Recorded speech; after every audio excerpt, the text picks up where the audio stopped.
এটা কুষ্টিয়া লালন শাহের আখড়া। প্রতিদিন বিকেলে এখানে অনেক মানুষ আসে, ঘোরাফেরা করে যায়।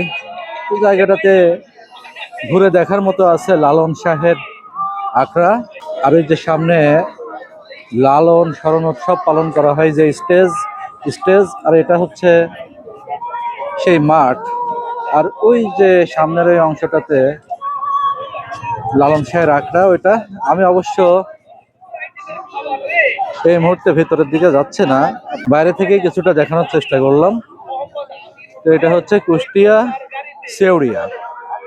সেউরিয়াতে, কুষ্টিয়া সদর থানার অন্তর্গত সেউরিয়াতে এই লালন শাহের আখড়া, লালন শাহের মাজার, ফকির লালন শাহ খুবই বিখ্যাত একটা জায়গা। বছরে দুইবার এদের একটা অনুষ্ঠান হয়। সারা বাংলাদেশ থেকে বা বিভিন্ন জায়গা থেকে অনেক মানুষ এখানে আসে। বিকেলের পরিবেশটা দেখেন, এখানে অনেক কিছু পাপড় টাপড় ভাজা টাজা বিভিন্ন কিছু হয়। তো অনেক কিছু কেনারও সুযোগ আছে, বিক্রিও হয়। চটপটি, ফুচকা, মানে মিনি ফাস্ট ফুড, এবং এটা একটা মাঠ, সবকিছু মিলে জায়গাটা বেশ উপভোগ্য। তো ধন্যবাদ। আপনারা কুষ্টিয়া থেকে আসলে আমাদের লালন শাহটা ঘুরে ফিরে যাবেন, আশা করি আপনাদের ভালো লাগবে। ধন্যবাদ সবাইকে।